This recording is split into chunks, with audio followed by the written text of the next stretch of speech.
CSR pada ganti dengan 43, 42, 40, 10, 13 dari TFPM 2 pagi.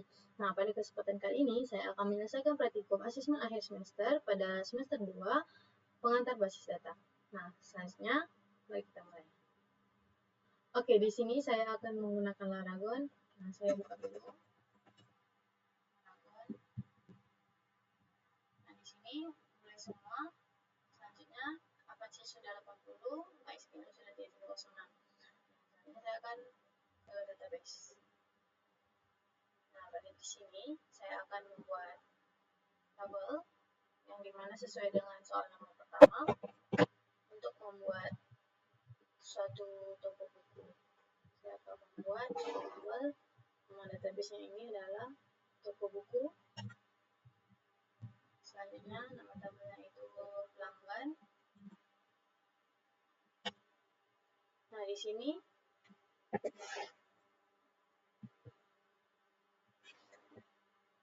yang pertama saya akan membuat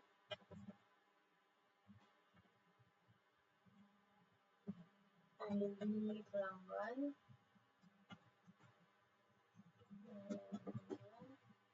feature 10,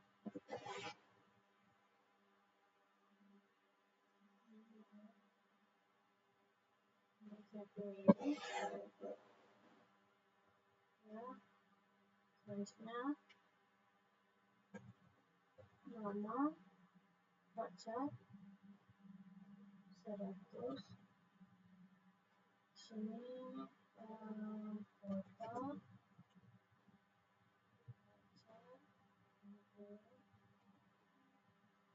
sini tanggal registrasi. Ya, kita data aja. Oke, selanjutnya saya save. Jadi sini sudah ada tabel pelanggan. Selanjutnya saya akan membuat buku. Nah, tabelnya ini buku.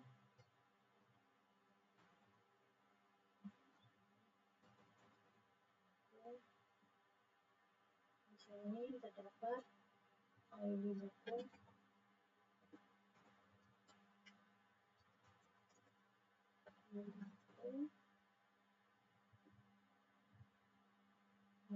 Integer memiliki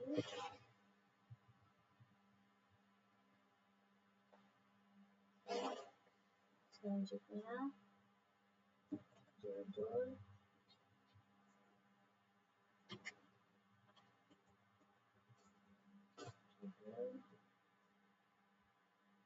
WhatsApp terus penulis WhatsApp terus kategori WhatsApp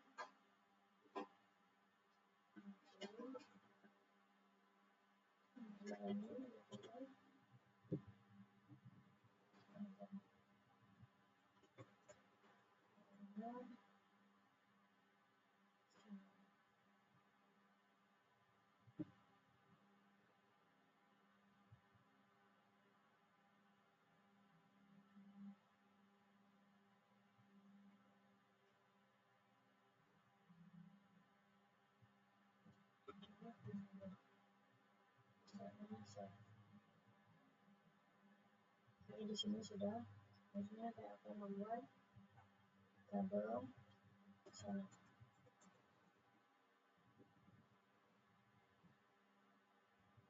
Pesanan ada ID pesanan feature 10 pilih terus selanjutnya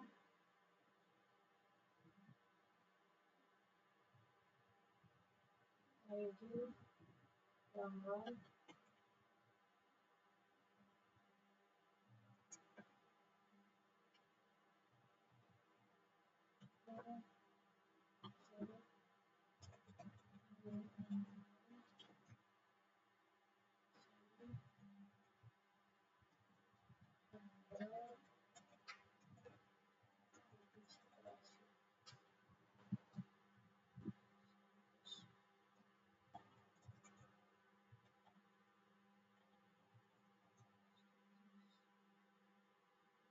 sini ID pesanan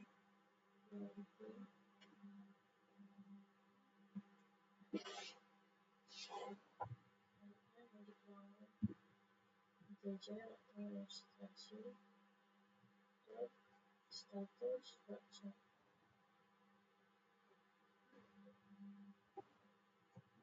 Save. Oke, sini sudah ada. Selanjutnya tabel detail pesanan.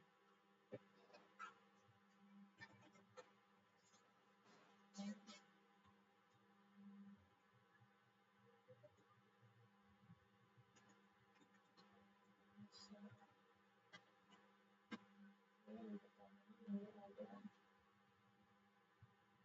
ID pesanan, ID pelanggan, tanggal registrasi, ID detail,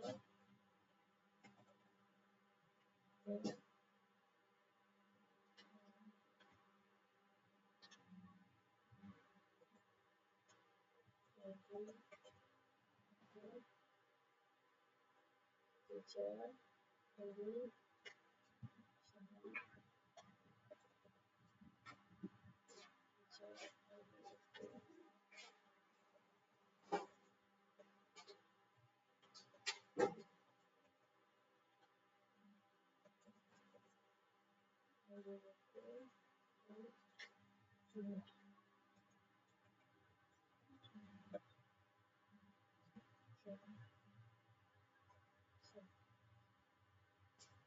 ID detail, maaf saya ketinggalan sebagai priority. Oke, ini sudah. Sini ada tabel ini, seperti ini. Sini ada detail pesanan seperti ini. ID detail sebagai pemilik. Sini ada tabel pelanggan, ID pelanggan sebagai pemilik dan pesanan. ID pesanan sebagai pemilik. Oke, selanjutnya di sini sudah terdapat foreign key-nya di detail pesanan. Bisa dilihat bahwa sini ada primary key dan foreign key, itu juga dengan pelanggan, pesanan sudah dapat foreign key-nya. Oke, selanjutnya satu ini setelah kita membuat satu tabel satu database, selanjutnya perintahnya disuruh membuat query untuk menjawab permintaan berikut. Yang pertama, tampilkan daftar nama pelanggan beserta total uang yang telah mereka belanjakan. Diurutkan dari total belanja terbesar, tampilkan hanya pelanggan yang telah berbelanja lebih dari 5.000. Oke, sebelum kita melanjutkan ke poin pertama, kita akan menginsert data terlebih dahulu. Nah, di sini saya akan melanjutkan insert data. Pertama di tabel pelanggan.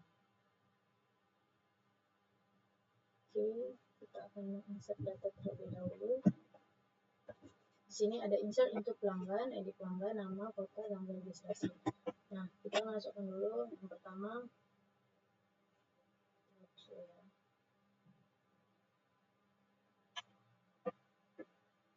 Selanjutnya, saya akan menginsert data terlebih dahulu. Di sini ada insert untuk pelanggan dengan ID pelanggan, nama, kota, tanggal registrasi. Address-nya 01 Aulia, Jakarta, tanggal registrasinya. Yang kedua adalah Rudi dengan 002 Bandung, dan di sini terdapat tanggal registrasinya. Klik go. Nah, data insert pelanggan sudah masuk. Selanjutnya, saya akan menginsert pesanan. Nah, di sini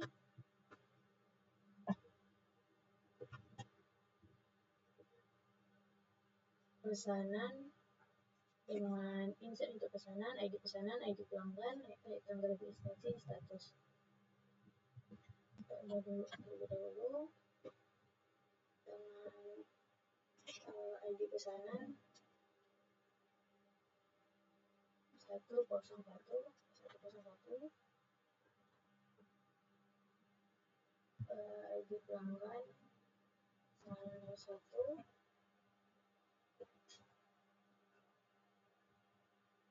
Selanjutnya saya akan menginsert data pelanggan. Nah, di sini saya sudah membuat maksudnya pesanan. Insert into pesanan dengan ID pesanan, ID pelanggan, tanggal registrasi, status, dan ini datanya. Selanjutnya klik go. Oke, datanya sudah masuk. Selanjutnya membuat insert pelanggan. Pelanggan sudah masuk, pesanan juga sudah masuk. Selanjutnya detail pesanan. Sini insert terlebih dahulu. ID detail, ID pesanan, ID buku jumlah. Sini kita masukkan dulu. ID detail 1.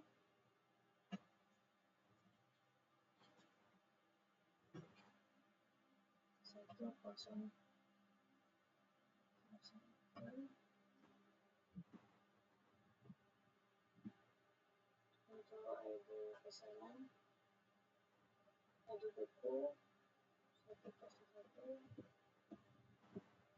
jumlahnya 2. Selanjutnya saya akan menginsert into buku terlebih dahulu, ID buku, judul, penulis, kategori, harga. Terus ini isiannya. Selanjutnya go. Oke, datanya sudah masuk. Selanjutnya yang terakhir adalah detail pesanan. Sini saya akan menginsert data terlebih dahulu. Di sini ID detail, ID pesanan, ID buku, dan jumlah. ID detailnya itu 1, ID pesanan 101,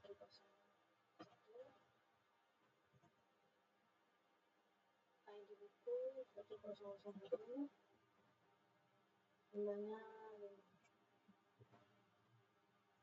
6, 1,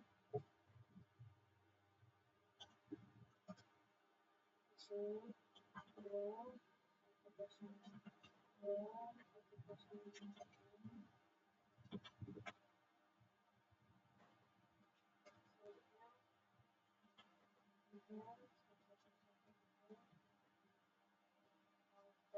saja.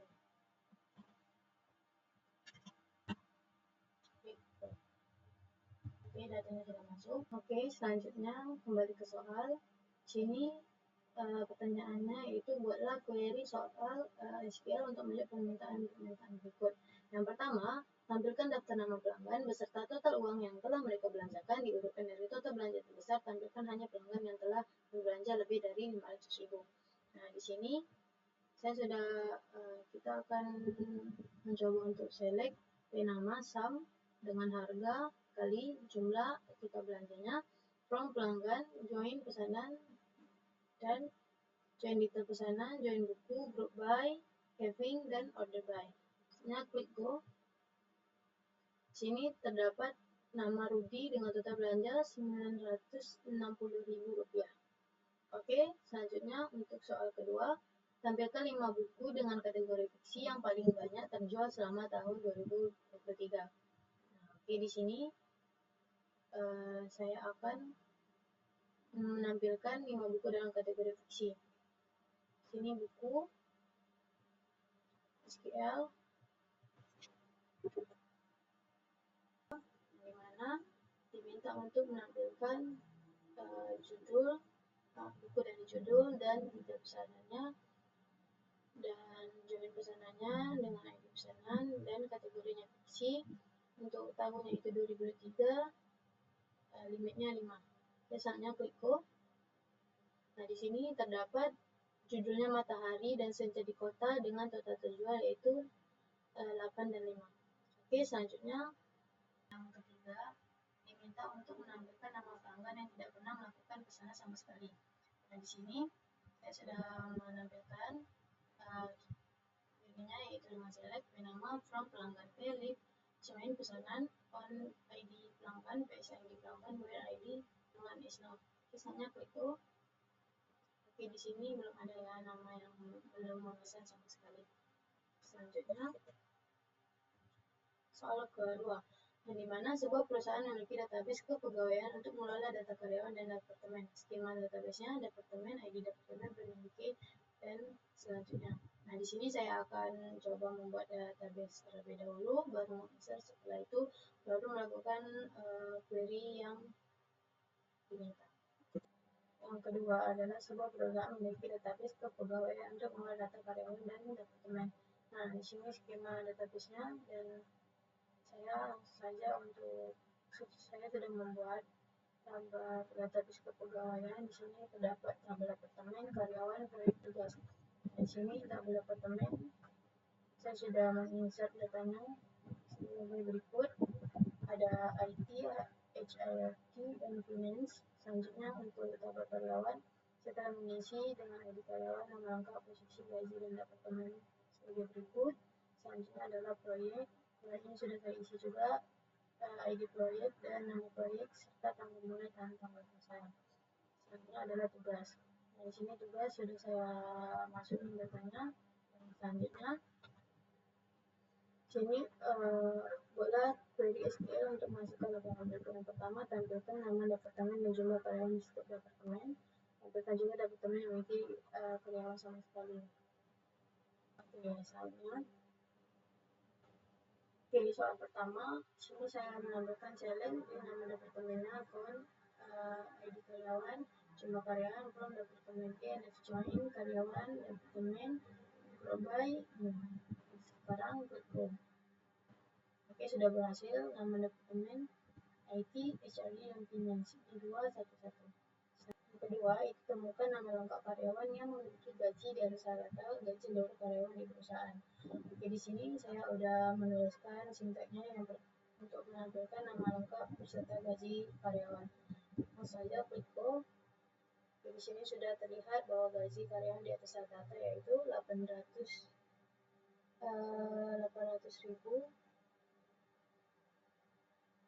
tidak 8 juta, dan sini 750. Oke, selanjutnya untuk soal yang ketiga ini, tampilkan nama lengkap karyawan dari departemen IT yang sedang tidak mengerjakan proyek apapun. Jika itu adalah menampilkan nama lengkap karyawan yang IT yang tidak melakukan tugas apapun. Di sini sudah terdapat select nama lengkap karyawan, ceweknya departemen, cewek tugas, ID karyawan, compare nama departemen IT. Saatnya klik go. Di sini tidak ada ya, berarti select nama lengkap karyawan yang tidak memiliki nama departemen IT. Oke, baik. Untuk soal ketiga ini adalah sistem informasi akademik. Sebuah universitas perlu mengotomatisasi beberapa tugas rutin. Nah, di sini berikut database SIA yang memiliki skema sebagai berikut. Nah, di sini saya sudah membuat database SIA-nya. Di sini saya sudah mengisi dengan nama mahasiswa dan saya sudah mengisi juga. Selanjutnya ada mata kuliah, saya sudah mengisinya juga, dan nilai. Di sini saya sudah menambahkan untuk tabel nilai. Selanjutnya, untuk soal berikutnya itu, yang pertama, buatlah sebuah start procedure bernama proses kelulusan yang menerima NIM sebagai parameter. Prosedur ini harus memeriksa apakah total SKS mahasiswa tersebut sudah mencapai 144 SKS. Jika ya, ubah kolom status mahasiswa menjadi lulus. Jika tidak ada perubahan yang terjadi. Prosedur harus memberikan pesan konfirmasi tentang hasil operasi. Misal, mahasiswa dengan NIM berhasil diluluskan atau mahasiswa dengan NIM belum memenuhi syarat lulusan. Oke, untuk di sini saya akan membuat sebuah start procedure. Oke, di sini saya sudah membuat start procedure-nya, yang dimana saya langsung membuat prosedur dengan NIM, bikin select total SKS, dan for mahasiswa where NIM parameter, info total SKS 144, dan bisa diupdate setelah statusnya lulus. Select konkretnya mahasiswa dengan NIM berhasil diluluskan atau belum memenuhi syarat kelulusan. Oke, selanjutnya klik go. Oke, di sini sudah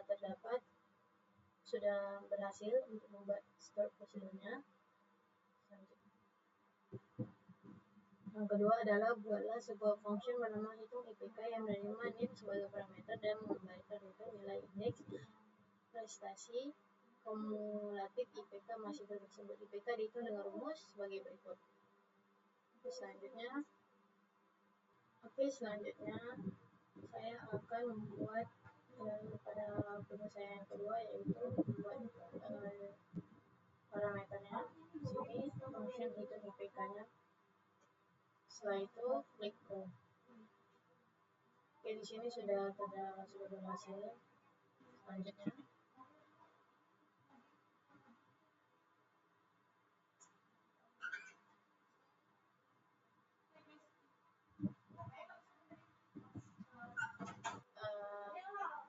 sudah dibuat servernya. Sekarang saya akan memanggil call proses kelulusan. Di sini untuk proses kelulusannya, mahasiswa dengan NIM berhasil diluluskan dan mahasiswa NIM belum memenuhi syarat. Oke, selanjutnya nomor 4, sebuah sistem manajemen inventaris toko retail ingin memastikan bahwa stok barang sinkron secara otomatis setiap kali terjadi penjualan. Selain itu, sistem harus memberikan peringatan jika stok belum menipis. Skema database yang relevan. Di sini adalah skema database-nya dan sebuah pertanyaan.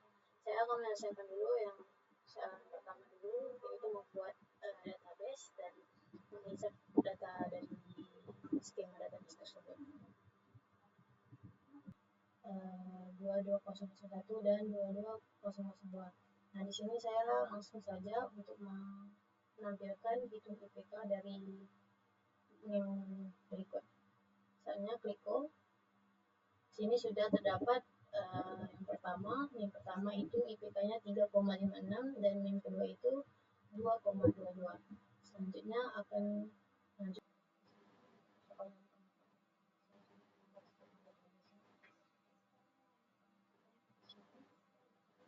membuat database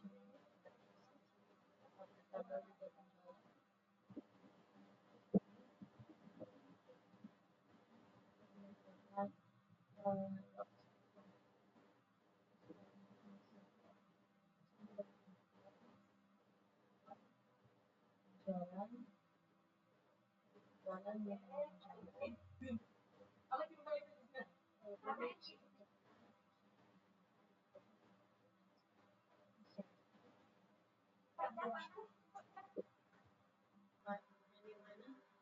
ini saya sudah membuat skema database-nya. Setelah itu membuat tiga nama setelah penjualan. Ini harus aktif secara otomatis setelah ada mahasiswa yang ditambahkan setelah penjualan.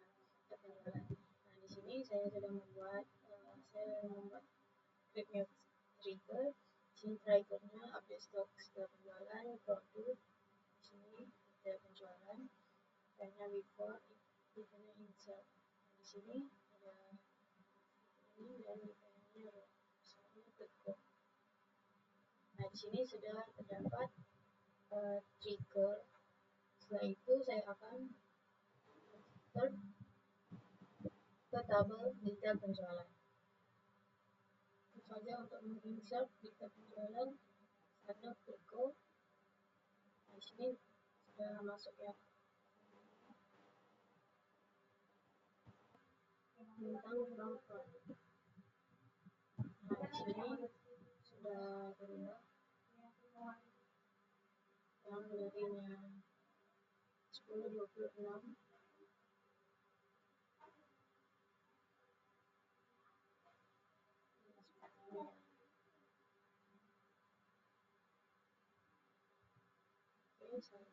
untuk ini mengurangi stok, kita harus memeriksa apakah sisa stok produk tersebut akan terbaru dengan tambah lot stok masih di produksi stok dari 200.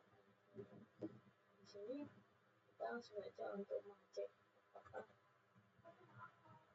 select from lot stok Anda yang berubah. Oke, ini sudah berubah menjadi 6. Nah, di sini dapat terlihat juga bahwa